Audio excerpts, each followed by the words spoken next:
isso que ele falou, eu vou pedir a vocês que eu sempre esqueço. Quando o Senhor lembrar vocês de mim, orem por mim. A gente trabalha nesse mundo entre o natural e o espiritual, atendemos muitos casos que as pessoas às vezes acham que é esquizofrenia e não é, é espiritual, às vezes acham que é espiritual, é esquizofrenia, né, psicóloga? É uma linha fina, nós pegamos muitos casos onde nós precisamos estabelecer ali a consciência de governo de Deus. E isso tem uma luta espiritual, isso tem retaliações, isso tem uma série de coisas que nós precisamos estar firmados realmente no Senhor, revestidos, para que a gente possa ter discernimento e sucesso do caso, né, através da direção que Deus nos dá. Então, você passear entre ali o natural e o espiritual e entender que existem casos que precisam realmente deixar o seu governo e colocar a sua vida a despeito do governo de Deus, precisa ter oração, precisa ter um preparo espiritual, e eu agradeço. Então, assim, eu sei que aquilo não glorifica a Deus, eu sei que aquilo me faz mal, aquilo dificulta o meu relacionamento sexual com a minha esposa, aquilo me afasta do prazer físico, da carne, muitas vezes, porque eu fico na fantasia, aquilo traz um monte de consequências do mundo espiritual para minha casa, mas eu não consigo sair. E eu me culpo, e eu me sinto mal, e eu não consigo sair. Mas eu não busco ajuda, muitas vezes, porque eu acho que eu indo à igreja, orando e lendo a Bíblia está resolvido. E não é assim. Então, ora, se eu alimento a carne, a minha alma vai para baixo. As minhas sensações são baixas, que eu falei para vocês de uma palavra que nós usamos, que é pulsão de morte. Sensação ruim, sensações baixas. Logo eu fico negativo, fico me conectando com coisas baixas, com problemas, né? Tudo fica muito grande, vai para murmuração, e aí eu vou... Como? Ficando preso a esses padrões, né? E o que está em baixa? Inferno. Quem é que governa? Quem é o príncipe das trevas? Satanás. Então, ele, na verdade, ele trabalha sobre o material disponível que nós entregamos a ele. Porque nós trazemos questões que nos geram faltas, e aí vem sugestões mandadas por ele, e nós abraçamos essas sugestões. Então, nós vamos para baixo. Então, enquanto nós estamos na prisão de Satanás, nós somos escravos dos padrões mentais, isso nos gera paralisação, os dias passam, nada muda na nossa vida, fraquezas comportamentais, né? Essas as tentações, que a gente sabe que não é, mas não consegue dizer não, sugestões através dos sentidos, que são os pecados. Aí nós estamos presos. Mas em contraponto, nós temos o Espírito. E esse Espírito, ele muda isso, ele quebra isso. Como, Daíse? Porque quando eu vou até Jesus, eu entendo que Jesus é a liberdade daquele choro, daquela condição, daquele vazio, daquela ausência de alguma coisa, daquele sentido de vida. Então eu vou até Jesus, eu vou até a liberdade, recebo Jesus através da conversão ao novo nascimento. No novo nascimento, nós falávamos e encerramos na semana passada nesse ponto, que é onde eu quero pegar com vocês hoje, né? No novo nascimento, eu tenho a conversão, que é a mudança de direção. Eu entendo que o meu governo é falho, que não está dando certo, e eu entrego o governo da minha vida, a direção da minha vida, a Deus. E aí passa a ser o governo de Deus. Só que vem a segunda parte do processo do novo nascimento. Conversão e santificação. É aí que a coisa muda. Então nós falávamos que tem muitos cristãos que não têm mudado as áreas de dificuldade.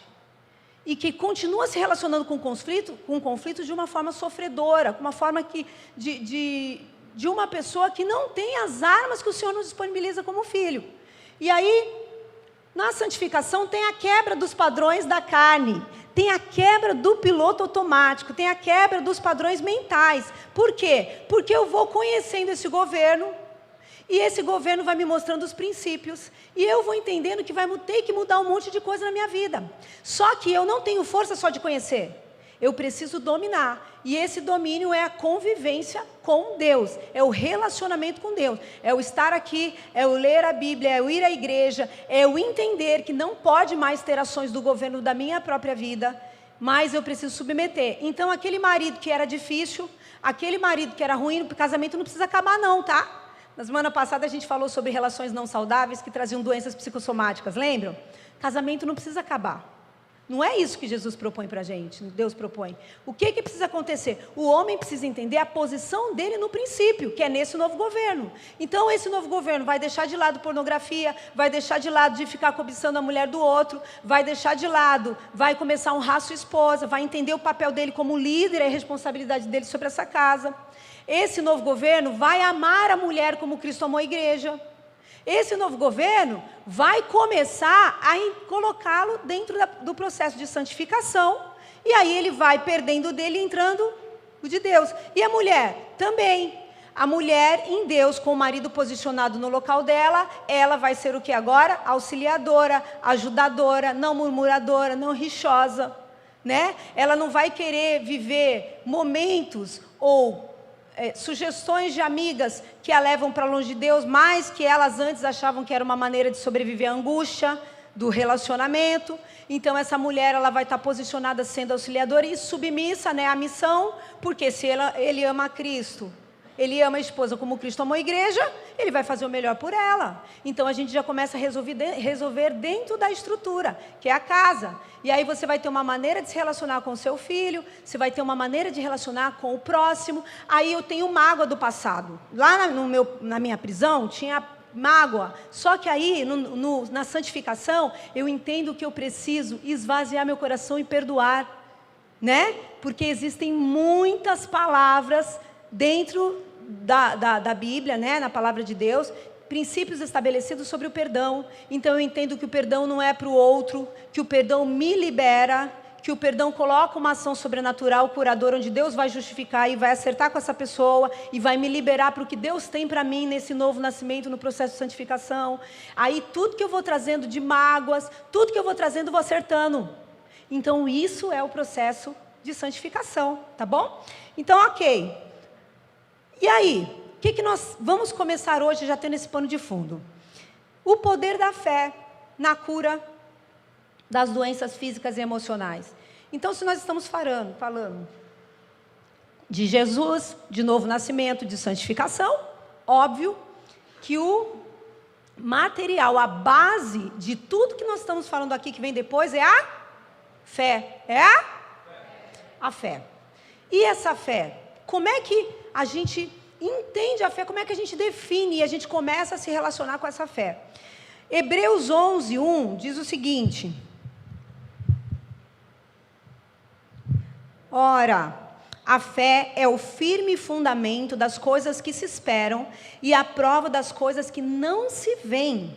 Hebreus 11:6 também vai dizer: ora, sem fé é impossível agradar a Deus, porque é necessário que aquele que se aproxima de Deus creia que Ele existe e é galardoador dos que o buscam. 2 Coríntios 5:7, que é a minha bandeira, uma das minhas bandeiras, né, contra Satanás, é: pois não me guio pelo que vejo, mas por fé. Não importa o cenário aqui não, eu me guio por fé. Então o que é essa fé, né? A fé, gente, ela está ligada a essa dimensão espiritual. Na verdade, ela é a parte mais sensível do ser humano, mas que consegue interferir em todas as outras áreas. Então vamos lá, ó, parte física, material, que é o boneco, que nós falamos sem vida, né? Só que aí entra o fôlego da vida. Então essa parte física, material, ela passa a ter estruturas biológicas, que é cérebros, órgãos, sistemas, e nós temos também a estrutura mental, né? É daí que vem desse processo que vem o espiritual. E ele é pequeno, mas ele reflete em todas as áreas. Então, na verdade, gente, a fé não pode ser provada em estudo. Não tem estudo nenhum, por mais profundo que seja, que possa se justificar. A fé vem de experiências verdadeiras e reais que você sente, mas é sobrenatural. Eu ministrei no culto Elas, onde eu falei sobre, o tema era sobrenatural. Eu falo um pouquinho ali para cientistas e tudo mais. Como é interessante a questão do sobrenatural, que a gente não consegue explicar, mas a gente sente, né? Como é interessante isso? Porque, na verdade, a fé não é pensamento positivo, hein, gente? A fé entrega. Pensamento positivo é uma coisa, a fé entrega. A gente chega a falar assim: seja feita a vontade de Deus. Ou seja, eu confio plenamente que Ele está sobre essa situação. E Ele dizendo sim ou não, ainda assim, eu confio nele. Então, é entrega. E o ser humano, quando ele tem essa fé, ele adquire confiança, coragem para enfrentar os conflitos, as adversidades da vida. E essas adversidades, essa certeza, o resultado dessa convicção, dessa certeza, dessa coragem, vai promover uma situação em nós que aí a ciência consegue explicar. É aí que a gente vai falar desse tema. Por quê? Porque esse evento, essa situação de segurança e coragem vai promover uma alteração do nosso sistema psíquico, neuronal e químico. Ou seja, o processo, essa alteração de substâncias essa percepção psíquica, ela vai mexer com a nossa percepção neurológica e vai fabricar uma série de substâncias e neurônios, né, e neurohormônios que vão promover uma ação real no nosso corpo. E essa ação real, notoriamente através dos estudos, consegue se comprovar que houve uma modificação de melhora da condição do ser humano, em vitalidade, em imunidade. A imunidade vai subir. Essa situação toda fisiológica, esse evento acontecendo, justifica a melhora no processo, né? A fé no processo da melhora. Vocês começam a entender aí que, embora não se entenda o início que é a fé, se entende o resultado no estudo, né? Então é muito engraçado entender que assim, quando nós temos fé e essa certeza, nós começamos a mover sensações boas que vão despertando sentimentos de alegria, de paz, sensações que vão oxigenando o nosso emocional, vão promovendo alta da nossa imunidade física, e essa alta da imunidade física vai mudando situações de enfermidade, seja no corpo, doenças, ou seja na alma, doenças emocionais, depressão, ansiedade, tudo isso. E é interessante, eu queria trazer para vocês algumas informações de estudos, dados científicos americanos, que eu não vou colocar aqui por conta de tempo, né? A gente tem pouco tempo, mas qualquer pessoa que tenha interesse, eu posso passar as fontes das pesquisas nessa área que eu fiz, que é a seguinte, interessante mais ainda, são os depoimentos dos médicos, mostrando que nada disso são doutrinas, mas são estudos. Então, o primeiro dela é com relação ao suicídio. Eles pegaram lá uma grande gama de pessoas que se diziam potencial suicida, que tinham realmente desejo, verbalizavam esse desejo recorrente de tirar sua vida. E dentre esse grupo, eles separaram aqueles que diziam ter fé, reconhecer Jesus como Salvador, e aqueles que não. E aí, eles perceberam, né, que aquelas que tinham se preservavam sem a morte, ou o número era muito pequeno diante daquelas que não tinham a fé. Aquele grupo que não tinha fé, começaram suicídio, e esses não. Era muito menor o número. Uma outra pesquisa mostrou a queda de suicídio depois que as pessoas que se viam sozinhas e desamparadas, que eu falei que um dos braços do suicídio é a sensação de desamparo, não pertencimento, porque não se sente compreendido, caiu muito depois que essas pessoas passaram a ter vida espiritual. Fala-se muito em momentos como o que vocês estão tendo aqui. Vir à igreja, vir à presença de Deus, vir cultuar, estar ali, entendendo que na nossa consciência coletiva, nós somos irmãos, não é verdade? Como é que é o seu nome? Lá de trás. Você mesmo. Ana Beatriz, você é minha irmã, você sabia? Como é que é o seu nome?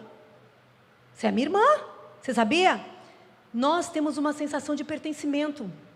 Nós estamos em corpo. Tanto que muitas vezes a gente nem conhece e se conecta rápido, né? A gente fica até folgado, né? Eu já saio abraçando, pegando todo mundo, porque eu tenho muito claro para mim a sensação de pertencimento. Nós somos um corpo, isso age aqui dentro. Não tem desamparo, você não está sozinho. Ao passo que se você não estiver em Jesus, se você for uma pessoa que é um ateu, ou uma pessoa que não tem essa vida espiritual, na hora de uma adversidade no físico ou nas emoções, você vai ter a tendência de ir para baixo.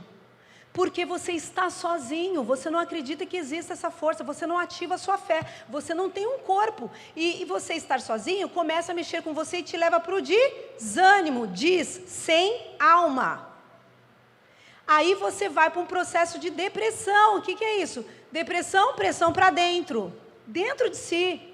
E aí, os estudos e as pesquisas também mostram que pessoas assim, que tinham tudo para ter um diagnóstico favorável, os médicos chegaram lá, pegou aquele ateu, falou para ele assim, olha, teu diagnóstico está favorável, o tratamento está indo bem. O que acontece? Estudos mostraram que essas pessoas, que foi um material de avaliação também, pessoas que se diziam ateus, por que os tratamentos não davam certo? E muitos não dão certo. Tudo que tinha que dar certo, sabe por quê? Não ativou a fé. Então, os médicos chegam à conclusão, né, que impossível não reconhecer a fé como instrumento de cura na vida do homem. E quanto mais espiritual, próximo de Deus, que vem à igreja, se forma uma barreira, uma imunidade emocional ali, que passa para a imunidade física e que te dá meios e armas de você vencer. Isso é muito bom. Então, essa primeira pesquisa falou exatamente da questão do suicídio. A segunda pesquisa, ela fez uma análise com pessoas que tinham problemas cardiológicos, problemas de coração, foram acompanhados por um longo tempo. As duas turmas, cada um fazendo seu tratamento lá. Percebeu-se, dentro dessa pesquisa, que faleceram antes os que não tinham espiritualidade.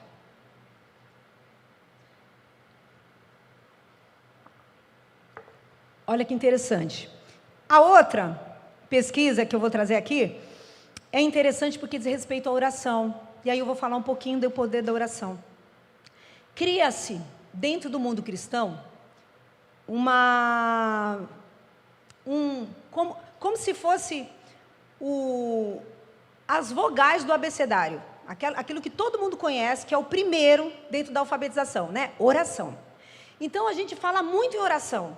Não se leva tão a sério a oração muitas vezes, a não ser que essa pessoa tenha um ministério de intercessão. A gente precisa levar mais a sério isso, porque a oração de fato é aquilo que mais justifica o fruto das nossas experiências com Deus através da fé, que não pode se comprovar. Então esse grupo, 2 grupos foram separados para orar, pegaram 2 grupos que foram separados de pacientes que tinham acabado de passar por cirurgias graves. Então ficou um grupo aqui onde não foi orado por esse grupo, e um grupo onde eles colocaram o povo de Deus para orar. Né? Alex, imagina já o que aconteceu, né? Os que foram orados por eles, sem eles saberem que foi orado por eles, receberam um prognóstico muito melhor da avaliação do pós do que os anteriores. Aí, esse estudo fica falando bastante tempo sobre o poder da oração. E aí ele vai falar que quando essa pessoa está enferma e os outros oram por ela, por isso que é tão importante a gente realmente pedir que as pessoas orem. Essa oração, aí tem todo um estudo técnico que a gente não vai entrar aqui, ela cria um ambiente que é justificado na ciência para chegar até aquela pessoa. E aquela pessoa recebe os benefícios da oração. Ainda o que dirá se ela mesma ora por ela? Então, e aquele grupo não estava nem sabendo que estava orando. Então, gente, oração é poderoso. Oração é o link para o céu. Oração faz a coisa acontecer. Está difícil? Ora, que melhora. Nós precisamos orar mais, nos disciplinar a oração, porque Satanás quer roubar esse tempo. A gente precisa colocar o joelho no chão, sim. A gente precisa, muitas vezes a correria do meu dia, eu falo assim, eu orei, eu fico orando o dia inteiro, dirigindo, falando, mas eu falei, eu queria aquela qualidade de me derramar e falar, Senhor, é isso, essa questão. Às vezes eu não consigo pela falta de tempo, já ligo para as intercessoras. Vocês têm intercessores? Precisa ter. Gente, ore por mim, estou precisando de oração. E é impressionante, diante do Deus que está no céu, o quanto é imediato. Quanto eu percebo mudar o cenário, gente. Não tem como não ver. E às vezes eu falo assim, eu nem orei. As pessoas oraram. Mas por quê? Porque eu tenho a compreensão que existe esse processo, eu recebo esse processo, eu estou dentro desse processo e ele se materializa em mim. Então, por mais que você ame a Jesus, você precisa virar a chave. Esse link é você que faz com o céu, né? Então, ok. Isso eu queria dizer a vocês. Interessante é que lá nos Estados Unidos, há mais ou menos 2 décadas, é obrigatório, dentro ali dos programas de residência médica da área de psiquiatria, a inclusão de questões espirituais e religiosas. Vocês sabiam disso? Nos Estados Unidos, na formação de residência, né? Na residência dos médicos recém-formados de psiquiatria. É obrigatório. Quando nós trabalhamos nesse mundo, gente, de doença emocional, onde fica nessa linha fina que eu estou dizendo, o psiquiatra, ele pega o tempo todo situações em movimento espirituais. Existem pessoas que chegam para mim, adolescentes que estão robóticos, dopados, porque não se resolvia, e é dopando, e o psiquiatra só conhece isso. Então ele manda, muitas vezes, há uma necessidade, os Estados Unidos reconhecem isso pelas pesquisas que são feitas lá mais do que no Brasil, a necessidade de se colocar isso, porque o profissional espiritualizado, ele vai conseguir trazer para ele, para esse paciente, um despertamento, para que esse paciente entenda que se ele tiver vontade de cura e se conectar com o espiritual, essa vontade vai virar sentimentos, aí vai vir certezas, aí vão vir o quê? Uma limpeza no corpo vazio, né? Na alma vazia, e vai vir um sentido. Muito do que nós temos hoje. Dessas pessoas que padecem até a morte, que não declaram Jesus, não tem relacionamento com espiritualidade, é porque não tem sentido de vida, não tem propósito, e isso a gente só vai encontrar em Deus. Você não está aqui para ganhar dinheiro, você não está aqui para, vou viver com a minha família feliz, vou ser uma pessoa boa, não é isso, isso é pouco. O Senhor estabelece na nossa vida propósitos que tem a ver com o seu ministério, o ministério sempre tem a ver com o outro, não com você, é sempre para o outro. Só que você não vai ver sentido na sua vida. Então isso vai gerar essa baixa. E aí nós entramos então, agora na doença emocional. Então como é que eu resolvo daí as questões da doença emocional? Eu estou na igreja, mas eu tenho depressão, eu tenho ansiedade. Como que eu resolvo essas demandas? Se eu entendo que através da fé, o meu contato com Deus faz com que eu entenda que esse governo não está bom. E se eu estou doente, continuo ainda aprisionado a padrões, sejam eles do passado, vamos repetir, mágoas, traumas, falta de perdão, raiva, culpa, ok? Não consigo me libertar disso. Eu vou continuar assim. E eu preciso entender que tem um plano de Deus para mim a respeito da minha vida. Tem um propósito. Se é você formar seus filhos, né, Aline? Que você me passou um vídeo essa semana, formar os filhos, para que esses filhos lá... Ela me passou um vídeo muito interessante do juízo final, quando a pessoa passa para o plano de cima e ele está diante de Deus e vai justificar as suas ações na terra, né? E aí chega uma pessoa e fala, eu ganhei tantas 1000 vidas para o Senhor. E aí ele começa a dizer, quem estava fora do propósito? Você estava andando por si mesmo, você não estava dentro do propósito. E aí chega uma mulher toda angustiada, porque a vida dela foi só criar os filhos. Foi só criar os filhos, ela chega com medo, ela fala assim, meu Deus do céu, e agora, né, eu não fiz nada. E aí ele fala assim, você estava no propósito, porque os seus 3 filhos que você criou, já estou declarando na sua vida. Cadê o marido da psicóloga?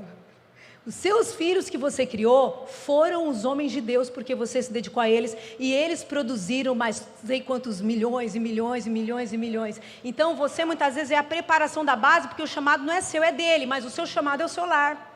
E às vezes a gente adoece porque está dentro do propósito. Só que se eu não conhecer a Deus e me relacionar com Ele, eu não vou entender o que bate aqui dentro, que vem do céu. A Bíblia fala, seja paz e juízo em vossos corações. Mas será que eu estou olhando para Deus? Ou eu estou olhando porque eu quero? Então aí, para responder isso, por que a depressão, por que a ansiedade, por que os padrões de repetição dentro da igreja, eu vou voltar para lá, para o processo de santificação, para a gente caminhar para o fim. Processo de santificação, né? Então assim, a fé é a certeza de que nós não estamos sozinhos, não estamos desamparados, temos uma família e temos que nos alegrar e aproveitar o corpo, aproveitar esse privilégio. Nós precisamos fazer o conjunto da nossa cura, cuidar da nossa saúde, é uma questão que Deus deixou para os homens. E o conjunto da nossa cura é você cuidar de você em tudo aquilo que lhe aprove, né? Então, assim, exercício físico, cuidado com o corpo, visitas médicas, bons hábitos e lá no topo de tudo, relacionamento com Deus, espiritualidade, fé. Aí, gente, para isso, a gente vai entender, eu vou pedir o próximo slide, que a fé é um ato médico que Deus realiza na vida daqueles que estão enfermos.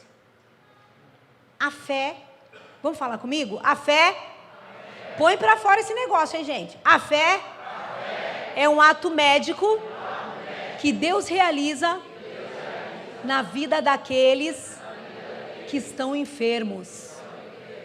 Acabou para você, Satanás. A minha mente é do Senhor, o meu corpo é do Senhor, a minha alma é do Senhor. Eu tenho um pai. Se você quer chegar até aqui, você tem que passar por ele. Se ele permitir, é para me lapidar, para me aperfeiçoar, para que eu esteja no processo e acabe entrando dentro do propósito, para que quando eu chegue no céu, o Senhor fala, você entendeu? Entenderam isso, gente? Então, olha só. Aí, falando disso, a gente vai voltar para entender a santificação. O que está dando errado? Mas segura um pouquinho aí para eu responder a questão das doenças emocionais dentro da igreja. Aí eu vou passar agora a falar a respeito da fé, não só dentro da questão da saúde, né? Da questão da saúde, a gente tem lá a citação, a própria citação de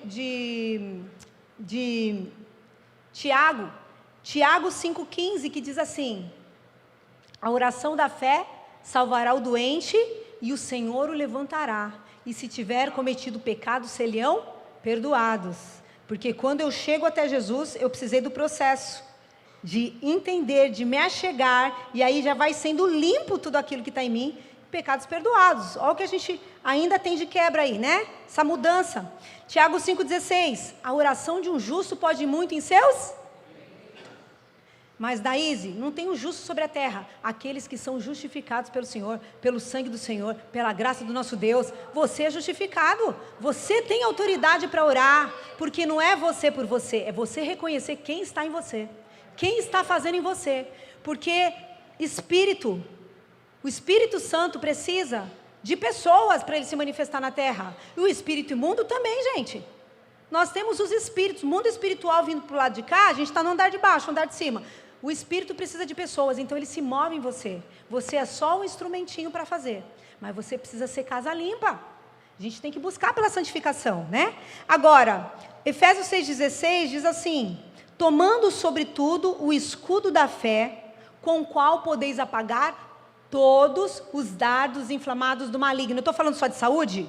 Não. Eu estou falando de pecado? Estou falando de padrões de repetição? Estou falando de tudo que Satanás vem me lembrar, ou movimentar o mundo de fora, para que eu me enquadre dentro da baixa que ele quer produzir, pelas minhas mazelas. Então, escudo da fé. Escudo da fé. Através desse escudo, você vai vencer qualquer dificuldade. E isso começa primeiro dentro de você, para depois ir para fora a sua vitória. Primeiro é aqui, gente. Você pode ser vitoriosa na enfermidade. Você pode ser vitorioso ou vitoriosa dentro de uma crise. Mas depende como você se movimenta, né? Então é importante falar dessa segunda parte, que é espírito forte, alma forte. Para o espírito, para a tua alma estar forte, onde vai gerar os sentimentos, as sensações, você precisa o quê? Fortalecer o espírito, porque você não pode com o inimigo. Eu não posso com o inimigo, você pode? A gente não pode com Satanás. A gente precisa ter o espírito em nós, porque a gente facilmente seria destruído, né? Então, importante entender isso. E para entender como eu fortaleço esse espírito, eu preciso entender que tudo acontece na minha mente. A mente é o campo de batalha de Satanás. A mente é o campo de batalha de Satanás. Efésios 6, 10 e 11 diz assim, no demais, irmãos, fortalecei-vos no Senhor e na força do seu poder. Revesti-vos, pois, de toda a armadura de Deus, para que possais estar firmes contra as astutas ciladas do diabo. Ele está dizendo o seguinte, aqui está falando para a igreja, para quem conhece Jesus, ok? Não adianta só conhecer. Tem que vestir a armadura. Tem que vestir a armadura. E aí, quando ele fala em armadura, a gente vai entender que isso acontece aqui, no processo de santificação. Pode voltar, deixa o slide. Acontece no processo de santificação. Porque eu vou lá, saio do meu governo, entro no governo de Deus, vou entender que Deus estabeleceu aquele governo, e aquele governo vão ter regras, aquele governo vão ter orientações, e aquele governo tem guerras também. E eu preciso me apresentar como soldado dentro desse governo armado. Então, o que a palavra fala? Ó, capacete da salvação, protege a sua mente, protege os seus pensamentos. Espada do Espírito, a palavra. Você vai e vence contra Satanás, porque você declara a palavra, né? Escudo da fé, ó, te protege das setas do inimigo, te protege do inimigo, né? sapatos do Evangelho da Paz. Você caminha sobre a paz porque você caminha na condução de Deus. Couraça da justiça. Protege o seu coração. É a justiça dele em você. Cinto da verdade. A verdade liberta. É aquilo que une a armadura. Você vive na verdade. Então, Satanás, ele vai chegar, vai olhar, vai tentar. E a Bíblia fala assim, resistir ao diabo e ele fugirá de vós. Não é na primeira vez, né? Porque às vezes ele vai ali e você resiste. Ele fala assim, deixa eu ver se a Glorinha realmente está no governo de Deus. Vou tentar de novo. É uma vez só e ele já sai? Vai tentar. 1, 2, 3. Quando percebeu a sua convicção, o seu posicionamento, que você está com a armadura, não dá, está com a armadura, deixa para outro. Aí você fica na paz do Senhor. Só que você precisa entender que a gente tem que vestir essa armadura, gente. Precisamos vestir essa armadura. E isso começa movendo a gente na alma, ok? Então, ok, nós entendemos tudo isso. Então a pergunta, por que eu passei pelo novo nascimento e me sinto fraco? Não tenho governo sobre mim, sobre meus impulsos. Qual a resposta? Falha no processo de santificação. Então, por que temos todas essas demandas aqui que a gente está contando? Depressão, ansiedade e tudo mais. Existem falhas no processo de santificação, ok? Ou por quê? Na verdade, ou porque eu não conheço o governo de Deus, me relaciono com ele, passei pela conversão, recebi Jesus e só, não tenho vida com Deus. Então, não conheço direito esse governo para que eu possa me valer dessas armas. Ou porque tem falha no processo de santificação. E como essa falha? Começo a alimentar a minha carne. Se eu alimento a minha carne, aí eu abro legalidade para o mundo espiritual contrário me enfraquecer, porque aí eu já não estou com a armadura. Vocês entenderam? Então a gente vai concluir, porque eu quero dizer para vocês, para a gente terminar, algo muito sério, que eu tenho falado, inclusive nas ministrações de suicídio, sobre o reino espiritual. Gente, escuta uma coisa aqui. Não existe zona neutra no mundo espiritual. Ou é reino de luz, ou é reino de trevas. Ah, Daíse, mas eu não estou nem servindo a Deus e eu estou fazendo bem a todo mundo. Você está no reino de trevas. Não existe zona neutra. Deus fica esperando você se manifestar pelo livre-arbítrio, mas Satanás, ele quer legitimar o reino dele em você. E eu vou mostrar para vocês como está falhando o processo de santificação. Porque Deus falou comigo primeiro, eu faço as ministrações chorando. Falo, meu Deus do céu, ainda está faltando. Por quê, gente? É todos os dias renovação de mente, porque a mente é campo de batalha. Né? É ali que Satanás vai trazer material para te enfraquecer. Então, olha só, reino de trevas. Todo reino tem um rei, tem um imperador, tem um líder, e cada um também tem sua bandeira, sua linguagem, suas características. Reino de trevas. Quem é o príncipe das trevas? Quem? Isso.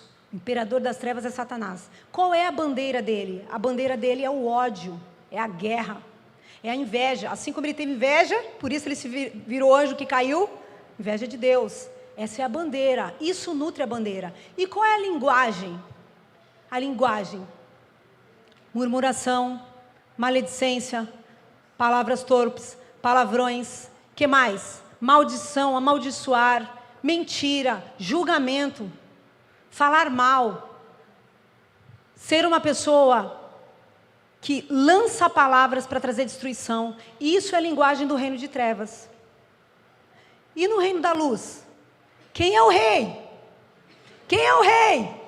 Jesus. Qual é a bandeira dele? Paz, amor. Aí, na bandeira dele, que é paz e amor, o que a gente tem aqui? Na língua, perdão, né? Paz, amor, perdão, oposto ao reino de trevas. O que é isso? Qual é a linguagem? Pacificação, adoração, a primeira.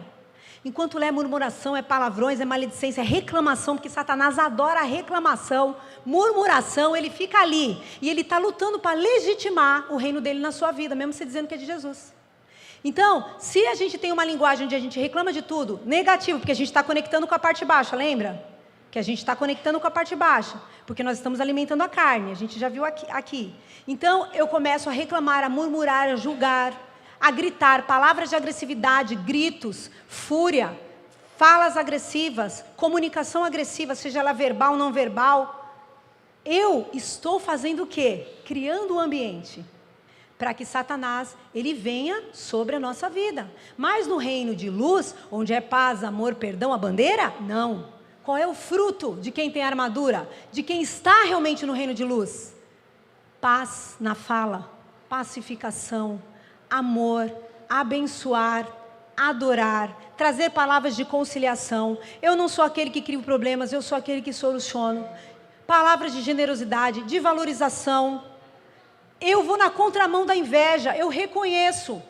Eu posso ser um profissional e ter outro profissional, eu não preciso ficar, na verdade, quanto cristão movendo isso dentro de si?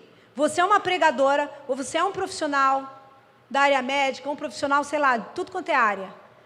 Aí você está ali fazendo a sua parte, o seu ministério, só que você vê que está prosperando do lado. Você já começa a sentir um negocinho, né? Isso é reino do quê? É reino de luz? Não, reino de trevas. Porque cada um tem o seu lugar, cada um tem o seu tempo, cada um tem o seu propósito.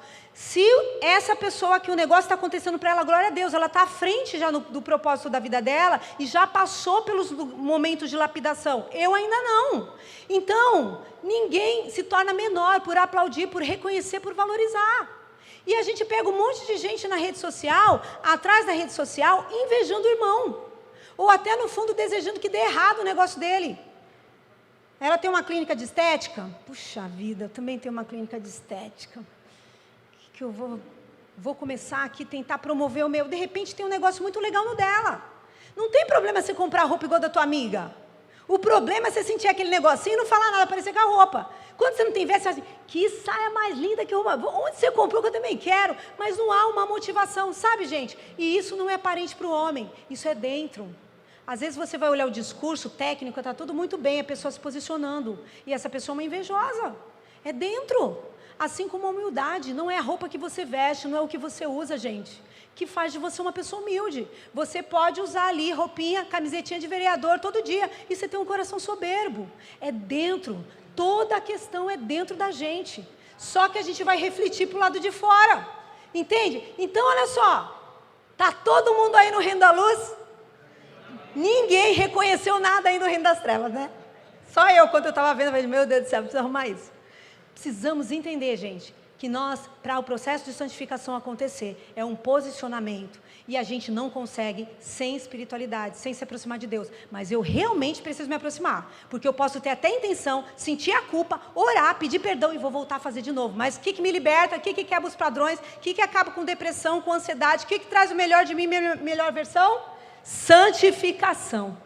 E a santificação é eu me relacionar com Deus. Amém?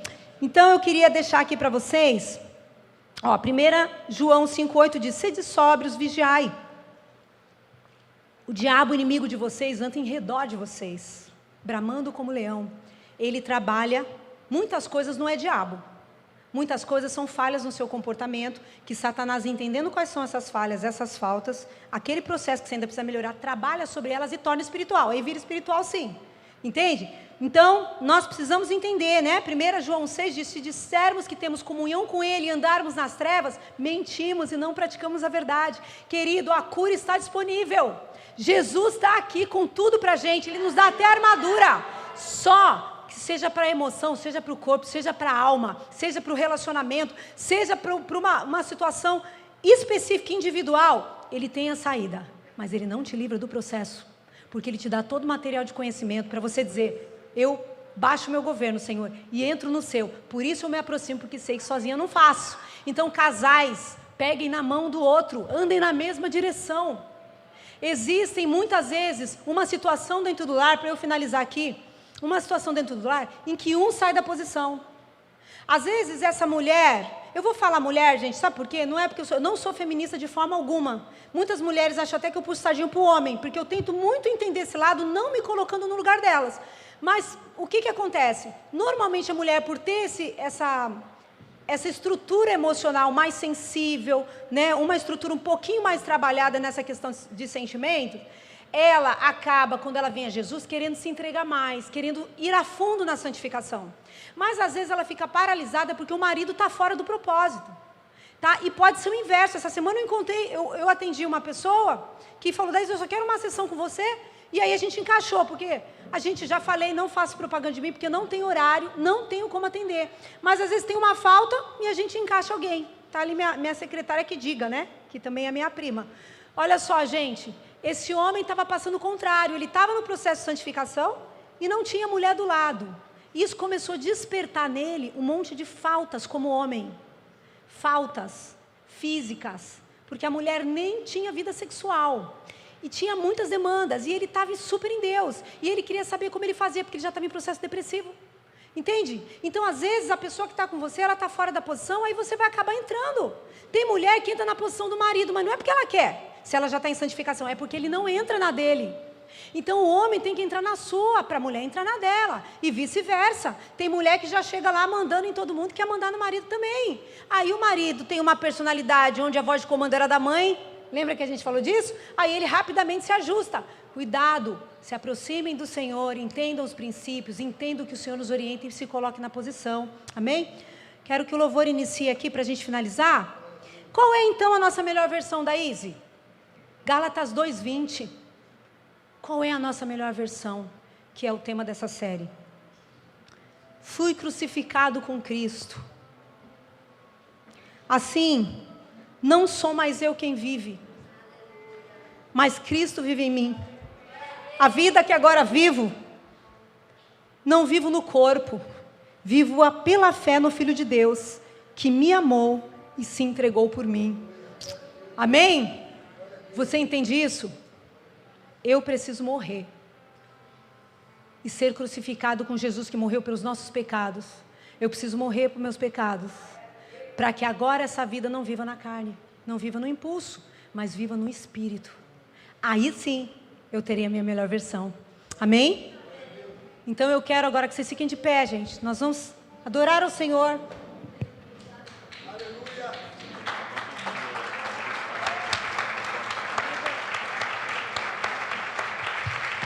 Então, gente, eu não posso sair daqui de forma alguma, sem dar para você a oportunidade, na verdade que Deus te dá, mas eu sei o canal para dizer isso. Todas as ministrações, existem situações específicas que o Senhor fala conosco. Foi orado para que esse momento acontecesse, você entendesse que está na hora de mudar a sua vida. Está na hora de chegar realmente esse tempo novo que a gente declara. E aí nós queremos ministrar isso nas 3 áreas, corpo, alma e espírito, que nós falamos aqui durante essa série. E eu quero que você, se Deus falou com você de alguma forma, e que você entendeu que começa em você, não é no teu filho, não é na tua mulher, não é no teu marido, é em você. É em você. Quem chega primeiro entendeu antes, vê a graça antes. E se a dura serviço que está do lado não se dobrar, o Senhor sabe como resolver. Ó a história de Nabal aí, hein? Sem querer colocar mal em ninguém, medo em ninguém. Nabal não se dobrava, a mulher era do Senhor, era serva. Nabal não se dobrava, duro de coração, fazia essa mulher sofrer. O que Deus fez? Não vai se dobrar? Colheu. Ele sabe resolver seu problema.